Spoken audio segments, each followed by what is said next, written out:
ہم نے گزشتہ ہفتے تصوف کے بارے میں کچھ آپ سے بات کی تھی۔ تصوف کا جو بنیادی نقطہ نظر ہے، بنائے استدلال ہے، قرآن مجید کی روشنی میں کیسے آپ اس کو دیکھتے ہیں۔ کچھ ضمنی سوالات بعض طلبہ نے اٹھائے ہیں، اور پھر وہی پہلو جیسے آپ نے فرمایا کہ ہر سوال اصل میں نئی راہ کھولتا ہے۔ تو یہ سارے سوالات اگرچہ آپ کو ان سے اختلاف ہے یا اتفاق ہے، لیکن ہمیں طالب علموں کو سمجھنے کا موقع فراہم کرتے ہیں۔ سوال یہ پوچھا گیا کہ جو روایت آپ نے اپنی کتاب میزان میں بھی لکھی اور گفتگو میں بیان بھی کرتے ہیں، لم یبق من النبوت الا المبشرات، اور پھر پوچھا مبشرات کیا ہیں تو کہا رویا رجل الصالح۔ تو جو رسول اللہ صلی اللہ علیہ وسلم نے بات فرمائی ہے کہ نبوت میں سے جو چیز باقی رہی ہے، یعنی کوئی بھی چیز باقی نہیں رہی سوائے مبشرات کے، یعنی خوابوں کے، تو اس کا مطلب یہ ہے کہ نبوت کے اجزاء میں سے خواب بھی ایک چیز ہوتی تھی، اور جس کو باقی رکھا گیا ہے۔ گویا صوفیاء جو یہ بات کر رہے ہیں کہ نبوت کا کچھ نہ کچھ سلسلہ حصہ جاری ہے، تو پھر یہ روایت بھی تو اسی کی تائید کرتی ہے۔ پہلی بات تو یہ سمجھ لیجئے کہ نبوت اپنی حقیقت کے لحاظ سے مخاطبہ الہی ہے، یعنی یہ محض رویا نہیں ہے، یہ محض خواب نہیں ہے، یہ مخاطبہ الہی ہے۔ وہ جو قرآن مجید نے سورہ شورى میں کہا ہے نا کہ اللہ تعالیٰ بندوں سے کلام کرتے ہیں، غیر محسوس تربیت، غیر محسوس ہدایت یہ تو پوری انسانیت کو ملتی رہتی ہے۔ یعنی یہ وہ چیز نہیں کہ جس کے لیے کوئی اصطلاحات وجود میں لانے کی کوشش کی جائے۔ یہ ہم جانتے ہیں کہ شہد کی مکھی کو بھی اللہ تعالیٰ وحی کرتے ہیں۔ یہ پرندے، یہ جانور، یہ آسمان، یہ زمین، ان سب میں ان کا امر نازل ہوتا ہے، اور یہ سب چیزیں تکوینی طور پر اس کائنات کے نظم کو چلانے میں، اس کائنات کے نظم کو قائم رکھنے میں بنیادی کردار ادا کر رہی ہوتی ہیں۔ اللہ تعالیٰ نے جگہ جگہ ان تمام حقائق کا ذکر بھی کیا ہے۔ یہ بالکل ایک الگ چیز ہے۔ اللہ تعالیٰ کی طرف سے محسوس رابطہ، یعنی کسی شخص کو اللہ تعالیٰ اس منصب کے لیے منتخب کریں کہ وہ اپنا کلام اس پر نازل کریں گے، اس سے بات کریں گے۔ یہ ایک محسوس عمل ہے، جس طرح میں آپ سے بات کر رہا ہوں، ایک محسوس عمل ہے۔ یعنی یوں نہیں ہے کہ آپ کو کوئی بات سوجھ گئی، کوئی بات آپ نے جان لی، کسی بات پر آپ غور کر رہے تھے تو آپ کے باطن سے اس میں یہ محسوس ہوا، کوئی رہنمائی آپ کو حاصل ہو گئی ہے۔ وہ غیر محسوس رہنمائی تو آئنسٹائن کو بھی حاصل ہوتی ہے، وہ رشیوں کو بھی حاصل ہوتی ہے، یوگیوں کو بھی حاصل ہوتی ہے، ہمارے ہاں کے دانشوروں کو، علماء کو بھی حاصل ہوتی ہے۔ اس طرح کی رہنمائی تو اللہ تعالیٰ پرندوں اور چرندوں کو بھی دے رہے ہیں۔ وہ ایک بالکل الگ چیز ہے۔ یہ محسوس رہنمائی یا محسوس طریقے سے کلام کرنا، یہ وہ چیز ہے کہ جو مخاطبہ الہی کہلاتی ہے، اور نبوت اصل میں اس چیز کا نام ہے۔ اب ظاہر ہے کہ جب کسی کو نبی بنایا جاتا ہے اور اس منصب پر فائز کیا جاتا ہے تو کسی ذمہ داری کے لیے کیا جاتا ہے۔ یعنی اللہ تعالیٰ یہ مکالمے کا شرف شوق میں نہیں کسی کو فراہم کر دیتے، ایک ذمہ داری دیتے ہیں۔ وہ ذمہ داری ہے مبعوث کرنا، ذمہ داری کے منصب پر فائز کر کے کسی قوم کی طرف بھیجنا، اس کے لیے مخاطبہ الہی کا شرف بخشا جاتا ہے، اور اسی کے لیے قرآن کی اصطلاح نبی ہے۔ میں نے پہلے بھی توجہ دلائی تھی کہ یہ نبی کا لفظ اپنے لغوی مفہوم میں استعمال ہی نہیں ہوتا، یعنی یہ عربی زبان میں ہمیشہ سے ایک اصطلاح کے طور پر ہی رائج ہے۔ وحی کا لفظ لغوی مفہوم میں بھی استعمال ہوتا ہے، وہ محسوس طریقے سے اللہ کے مکالمے کے لیے بھی استعمال ہوتا ہے۔ وہاں بھی استعمال ہوا ہے سورہ شورى میں، جہاں یہ کہا ہے کہ ما کان لبشر ان یکلمہ اللہ۔ اللہ تعالیٰ جب کسی بشر سے، کسی انسان سے کلام کرتے ہیں تو ان تین صورتوں میں کرتے ہیں۔ ان تین صورتوں میں وہی بھی شامل ہے، لیکن وہاں پر بھی کلام ہوتا ہے، الفاظ ہیں جو آپ کے باطن میں القاء ہوتے ہیں۔ آپ الفاظ کو یا سنتے ہیں یا الفاظ کو پا لیتے ہیں۔ وہ ایک محسوس طریقہ ہے جو اللہ تعالیٰ نے بیان فرمایا ہے، اسی لیے اس کے لیے کلام کے لفظ کا اطلاق کیا گیا۔ اب پیغمبر کو جو رہنمائی دی جاتی ہے، اس رہنمائی میں وہ میڈیم بھی استعمال کیا جاتا ہے جو انسانوں میں عام ہے، مثلا خواب دیکھنا۔ یعنی یہ مخاطبہ الہی یہ تو پیغمبروں کے ساتھ خاص ہو گیا، لیکن کسی موقع کے اوپر رویا میں کوئی چیز دکھا دینا، یہ آپ کے لیے بھی ہے، میرے لیے بھی ہے۔ چنانچہ خود قرآن نے ہم کو بتا دیا کہ بادشاہ کو خواب دکھائے گئے، سیدنا یوسف کے زمانے میں نان پس کو خواب دکھایا گیا، ساقی کو خواب دکھایا گیا جو سیدنا یوسف کے ساتھ قید میں ہیں۔ ان میں سے ایک خواب اس کے برے انجام کو بتا رہا ہے، ایک خواب اس کے لیے بشارت بن رہا ہے۔ جو خواب بادشاہ کو دکھائے گئے وہ مستقبل کی منصوبہ بندی کے لیے رہنمائی کر رہے ہیں۔ بادشاہ جو کچھ بھی ہے وہ کسی اور دین کو پیرو ہے، وہ سیدنا یوسف علیہ السلام کے دین کو ماننے والا نہیں ہے، یہ خود قرآن نے بتا دیا۔ کہا ہے نا ما کان لیوسف یاخذ اخاہ فی دین الملک، یعنی اس کا اپنا دین ہے، اس کے اپنے نقطۂ نظر ہیں، لیکن یہ رہنمائی اللہ تعالیٰ کی طرف سے اس امتیاز کے بغیر ملتی رہتی ہے۔ تو خوابوں کی رہنمائی کوئی نبوت کا خاصہ نہیں ہے۔ نبوت کے بارے میں یہ کہا کہ لم یبق من النبوت شیء، نبوت کی ہر چیز ختم ہو گئی ہے۔ یہاں جو فاعل ہے وہ مقدر ہے، اس کی جگہ پر یہ آیا ہے کہ الا المبشرات۔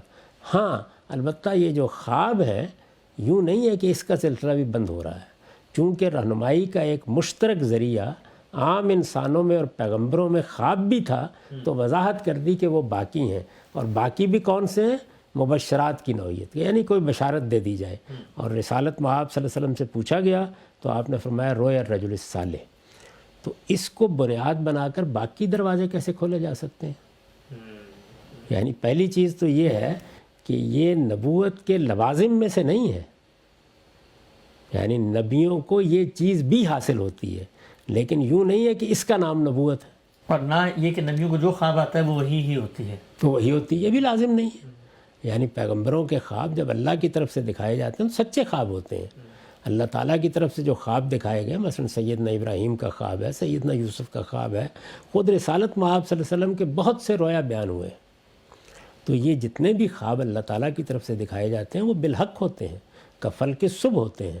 اللہ تعالیٰ ان کے ذریعے سے بھی پیغمبروں کو بعض مشاہدے کراتے ہیں، بعض حقائق دکھاتے ہیں، لیکن یہ اور انسانوں کے درمیان ایک مشترک چیز کے طور پر مانے بھی جاتے ہیں، سمجھے بھی جاتے ہیں۔ تو یہ بیان صرف یہ کیا گیا ہے کہ نبوت ختم ہو گئی ہے، اور نبیوں کو چونکہ خواب بھی آتے ہیں، رویا بھی دکھائے جاتے ہیں، تو یہ خیال نہ کرنا کہ ان کا بھی خاتمہ ہو گیا، وہ رہیں گے۔ یوں ہے جملہ۔ تو اس میں اگر فرض کیجئے کہ آپ یہی مان لیں تو پیغمبر نے جتنا استثناء بیان کر دیا ہے، اس استثناء میں جو سوراخ ہوا تو آپ اس کو ہاتھی گزار دیں گے اس کے اندر سے، تو اتنی ہی بات رہے گی بھائی، اس سے آگے نہیں بڑھ سکتے۔ تو اس وجہ سے اس کا انکار کون کرتا ہے کہ خواب آ سکتا ہے، رویا دکھایا جا سکتا ہے، اس رویا میں کوئی بشارت دی جا سکتی ہے، اس میں کوئی رہنمائی بندے کو حاصل ہو سکتی ہے۔ یہ چیز پہلے بھی موجود تھی، اب بھی موجود ہے، اس میں کافر و مومن کا بھی کوئی امتیاز نہیں ہے۔ اللہ تعالیٰ کسی صالح انسان کو یہ رہنمائی میسر کر سکتے ہیں۔ تو جب رسول اللہ صلی اللہ علیہ وسلم اس موقع پر یہ بات بیان کر رہے ہیں کہ نبوت کی ہر چیز ختم ہو گئی ہے، نبوت کی حقیقت ہی ختم ہو گئی ہے، تو وہاں یہ استدلال کرنا ممکن ہے کہ چلیے دیکھیے یہ خواب کے بارے میں کہہ دیا نا، تو آئیے ہم 10 چیزیں اور بھی کھول دیتے ہیں۔ یہ کیا طرز استدلال ہے؟ کیا چیز ہے یہ؟ آدمی کو غور کرنا چاہیے وہ کیا بات کہہ رہا ہے۔ یہ بات کہ کیا باقی رہ گیا ہے یہ بتانا میرا کام ہے، یہ بتانا آپ کا کام ہے۔ اس کے لیے کوئی منطقی استدلال کیا جا سکتا ہے؟ یہ خدا کی خبر ہے، یہ یا جھوٹی ہوگی یا سچی ہوگی۔ اس لیے جب محمد الرسول اللہ نے یہ خبر دے دی تو اس کے بعد کسی اور آدمی کا کیا کام ہے کہ وہ کوئی دوسری خبر ہم تک پہنچائے؟ اگر وہ پہنچانے کی جسارت کرتا ہے تو اسے معلوم ہونا چاہیے کہ یہ افتراء علی اللہ ہے۔ اللہ تعالیٰ پر جھوٹ نہیں باندھا جا سکتا، سچائی کی بات کریں گے، اور اللہ تعالیٰ کی طرف سے کوئی بات کرنی ہے تو اب قیامت تک اس کا ماخذ صرف محمد الرسول اللہ صلی اللہ علیہ وسلم ہے۔ اور انہوں نے جب اس کیٹیگوریکل طریقے سے یہ کہہ دیا کہ نبوت کی کوئی چیز باقی نہیں رہی، خاتمہ ہو گیا اس کا۔ ہاں کسی کو کوئی اچھا خواب آ جائے تو خواب تو پہلے بھی نبیوں کو بھی آتے تھے، غیر نبیوں کو بھی آتے تھے، یہ کوئی خاصہ نبوت نہیں تھا، نبیوں کو بھی خواب آتے تھے۔ تو یہ استثناء اس نوعیت کا ہے، اس میں یہ بیان کرنا مقصود ہی نہیں ہے کہ یہ نبوت تھی اور اس میں سے کوئی چیز باقی رہ گئی۔ اچھا ہم سب ایک سوال اور ہے اسی پہلو سے، آپ کی نسبت سے کسی صاحب علم نے بیان کیا کہ غامدی صاحب جو فرماتے ہیں کہ الہام کے ذریعے انسان نبی بن جاتا ہے، اور اس کے بعد رسول اللہ صلی اللہ علیہ وسلم کے بعد اب کسی کو الہام نہیں ہو سکتا، تو وہ یہ کہتے ہیں کہ جو نبوت ہے وہ صرف الہام کا نام نہیں ہے، وہ 4 چیزوں کا نام ہے۔ پہلا یہ کہ وہ وحی عمل ہوتا ہے، اللہ تعالیٰ کی طرف سے ہوتا ہے، کسبی نہیں ہوتا۔ دوسرا یہ کہ فرشتے آ کے کان میں بات کرتے ہیں۔ تیسرا جس کو منتخب کیا جاتا ہے اس کو تکلیف ہوتی ہے، اور چوتھا یہ کہ وہ معمور من اللہ ہوتا ہے. تو اب اگر کوئی شخص مثلا ہمارے صوفیاء میں سے کوئی کھڑا ہو کر اگر یہ کہتا ہے کہ بھائی مجھے بھی الہام ہوتا ہے لیکن وہ ان باقی چاروں چیزوں کی نفی کر رہا ہے کہ نہ مجھے اللہ نے منتخب کیا، نہ میرے پاس کان میں فرشتہ آ کر مجھے کہتا ہے، نہ میں معمور ہوں کسی مشن مقصد کے لیے، تو پھر تو وہ حریم نبوت میں کوئی نقب نہیں لگا رہا. یہ بات یہ ہے کہ جب رسالت میں آپ صلی اللہ علیہ وسلم یہ فرما رہے ہیں کہ لم یبقى من النبوہ، تو آپ 4 چیزوں کو نبوت کہیں، 5 کو کہیں، وہ تو ختم ہوں گی. جن کو آپ نبوت کہہ رہے ہیں وہ تو ختم ہو جائیں گی. یعنی اب نبوت کی قسم کی کوئی چیز تو ہو نہیں سکتی. الہام کا لفظ 2 پہلوؤں سے استعمال ہوتا ہے. ایک ہم ان چیزوں کو بھی الہام کہہ دیتے ہیں، جیسے ہم کہتے ہیں الہامی شاعری ہے فلاں کی. شاعروں کو کہا جاتا ہے یہ تو تلمیذ الرحمن ہے. یہ الہام وہ الہام نہیں ہے جو یہاں زیر بحث ہے. یہ وحی وہ وحی نہیں ہے. یعنی وحی اور الہام کے الفاظ اللہ تعالیٰ کی طرف سے اس کے تکوینی نظام میں رہنمائی کے لیے بھی استعمال ہوتے ہیں. الہام کا لفظ بھی استعمال ہوتا ہے، وحی کا لفظ بھی استعمال ہوتا ہے. یہ ایک بالکل اور استعمال ہے، اور قرآن مجید نے ان کو استعمال کیا ہے. سب انسانوں کے بارے میں یہ کہا ہے کہ ہم نے جب ان کو بنایا تو وَنَفْسٍ وَمَا سَوَّاهَا فَأَلْهَمَهَا فُجُورَهَا وَتَقْوَاهَا، تو اس کے لحاظ سے تو ایک ایک انسان کو، فاسق و فاجر کو بھی یہ الہام ہوا ہے. ٹھیک. اچھا، اسی طرح سے جیسے کہا کہ شہد کی مکھی کو ہم نے وحی کی، تو یہ ظاہر ہے کہ چرند پرند کو ہوتی ہے، صرف شہد ہی کی مکھی کو تو نہیں ہوئی. تو یہ بالکل اور چیز ہے. میں پھر عرض کر رہا تھا کہ محسوس طور پر مخاطبہ الہی یہ نبوت ہے. یہ الہام اور الہام ہے، یہ وحی اور وحی ہے. وحی جب کلام کی صورت اختیار کرتی ہے، الہام جب کلام کی صورت اختیار کرتا ہے، تو یہ نبوت کا خاصہ ہے. اور اللہ کے پیغمبر نے یہ فرمایا ہے کہ لم یبقى من النبوت شیء، نبوت میں سے کوئی چیز باقی نہیں رہی. لم یبقى من النبوت الا المبشرات، یعنی نبوت میں سے کوئی چیز باقی نہیں رہی. جتنی چیزیں بھی اس کے نہ اب کوئی مبعوث ہوگا، نہ کسی کو مخاطبہ الہی ہوگا، نہ کسی کو معمور کیا جائے گا. جتنی چیزیں آپ بیان کر رہے ہیں ان میں سے ہر چیز ختم ہو گئی ہے. جو چیز باقی رہ گئی وہ اللہ کے پیغمبر نے خود بیان کر دی ہے، اور وہ جب ہم دیکھتے ہیں تو معلوم ہوتا ہے کہ وہ تو نبوت کے خصائص میں سے ہے ہی نہیں. یعنی وہ نبیوں کو بھی حاصل ہوتی ہے، وہ غیر نبیوں کو بھی حاصل ہوتی ہے. ایک ہی وقت میں دیکھیے قرآن بیان کر رہا ہے کہ رویا صادقہ ہیں. نہ بادشاہ کا خواب جھوٹا تھا، نہ نان پوس کا خواب جھوٹا تھا، نہ شراب پلانے والے کا، ساقی کا خواب جھوٹا تھا. سارے خواب سچے تھے، سب کی تعبیر بیان کی گئی. تو اب مجھے یہ بتائیے، سب کو آپ نبوت میں سے کچھ حصہ عطا فرمائیں گے؟ یعنی باقاعدہ مقدار متعین کر کے کہیں گے کہ بادشاہ میں اتنی نبوت تھی، ساقی میں اتنی تھی، نانپوز میں اتنی تھی؟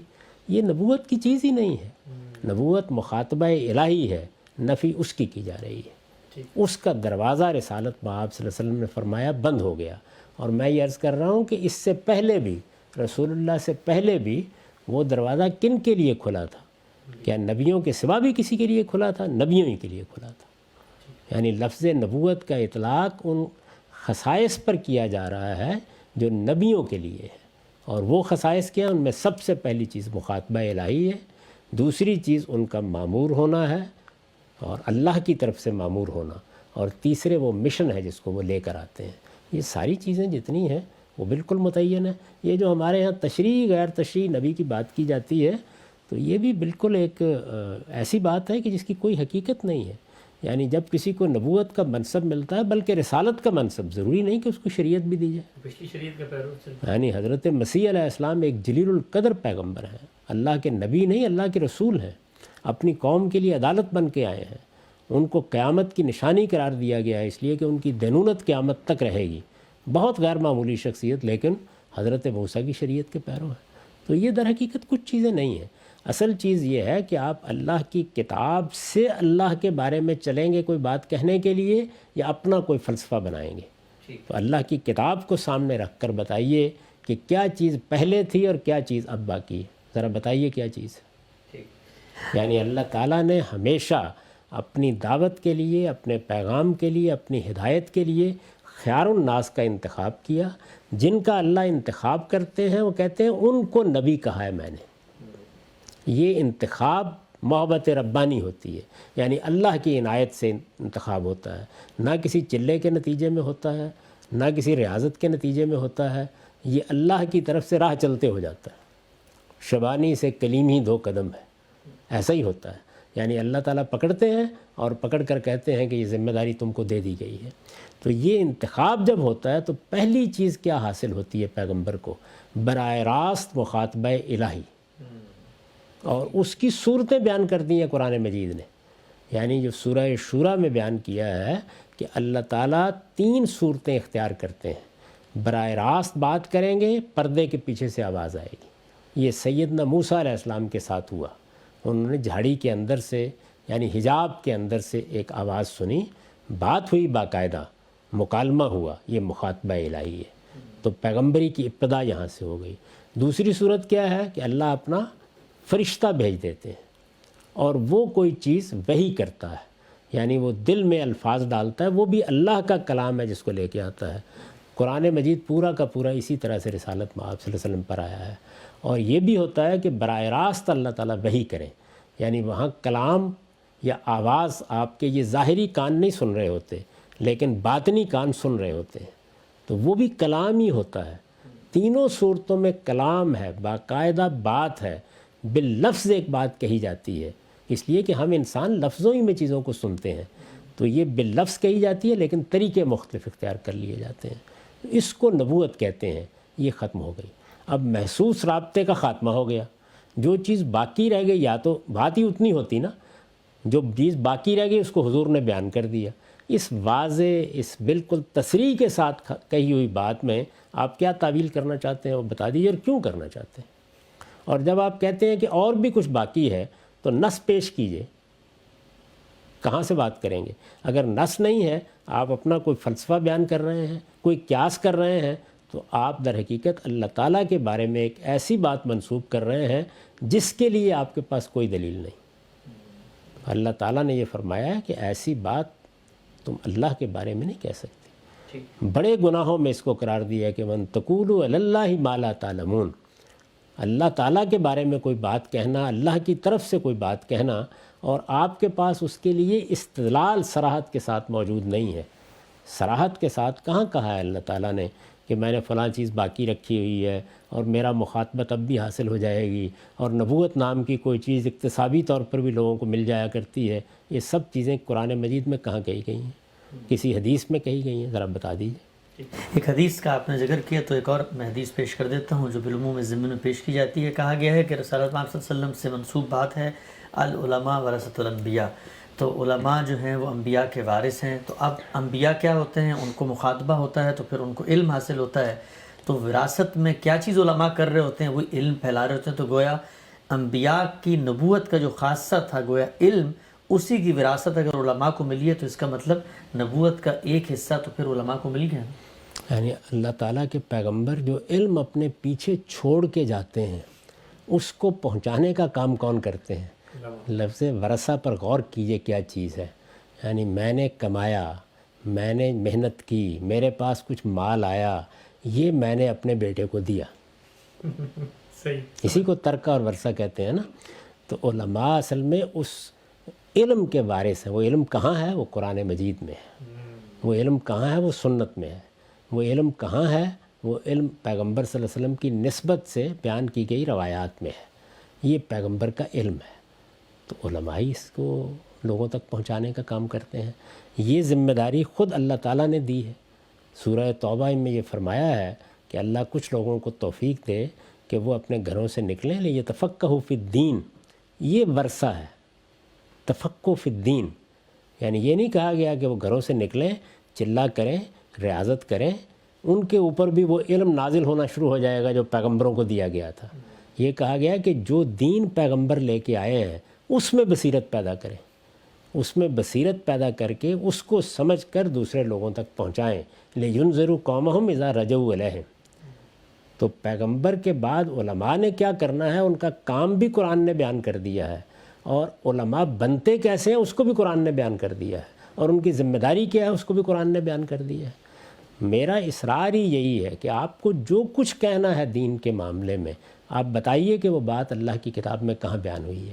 اپنا ایک فلسفہ بنا کے اس کے لیے قرآن کی کوئی آیت اس کے سیاق سباق سے الگ کر کے پڑھ دینا، کوئی ایک روایت بیان کر دینا، یہ کوئی طریقہ نہیں ہے. اس میں استدلال کا صحیح طریقہ یہ ہے کہ آپ بتائیے، دیکھیے یہ بات اللہ تعالیٰ نے فرمائی ہے، ختم نبوت کے بارے میں جو کچھ کہنا تھا اللہ نے کہا ہے، جو کچھ کہنا تھا اللہ کے پیغمبر نے کہا ہے، ہم اس کی شرح و وضاحت کر رہے ہیں۔ اگر اس سے ہٹ کر کوئی چیز ہے تو اس کے لیے دلیل آپ کو اللہ کی کتاب سے دینی ہے، اللہ کے پیغمبر سے دینی ہے۔ اللہ کی کتاب میں ایسی کوئی بات نہیں ہے، یہاں منطق نہیں چل سکتی، یہاں آپ کا اپنا فلسفہ نہیں کام دے سکتا، یہاں آپ متخیلے کی بنیاد پر کوئی دنیا بنا کے نہیں پیش کر سکتے۔ جو کچھ کہنا ہے اللہ کی کتاب کی بنیاد پر کہیے۔ تو ہم اس سے واقف ہیں کہ وہ کون سی وحی ہے جو اللہ تعالیٰ کی طرف سے چرند پرند پر ہوتی ہے۔ ہم اس سے واقف ہیں کہ اللہ کا وہ کون سا امر ہے جو پہاڑوں پر بھی نازل ہو رہا ہے، آسمانوں پر بھی نازل ہو رہا ہے، اور ہم اس بات سے بھی واقف ہیں کہ وہ مخاطبہ الہی اور وہ کلام کیا ہوتا ہے جس کے بعد کوئی پیغمبر بن جاتا ہے۔ تو اللہ تعالیٰ نے جس چیز کا خاتمہ کیا ہے وہ یہ چیز ہے، اور یہ بتا دیا ہے اللہ کے پیغمبر نے کہ اس میں اگر کوئی ملتی جلتی چیز بھی انسانوں کے ساتھ موجود تھی تو وہ کیا تھا؟ رویا صادقہ، یعنی کسی کا سچا خواب۔ تو یہ بتا دیا کہ وہی باقی ہے اور کچھ باقی نہیں۔ یہاں ہمارا وقت ختم ہوتا ہے، انشاءاللہ کل مزید سوالات لے کے حاضر خدمت ہوں گے۔ بہت شکریہ ہم صاحب آپ کے وقت کا۔ بہت شکریہ۔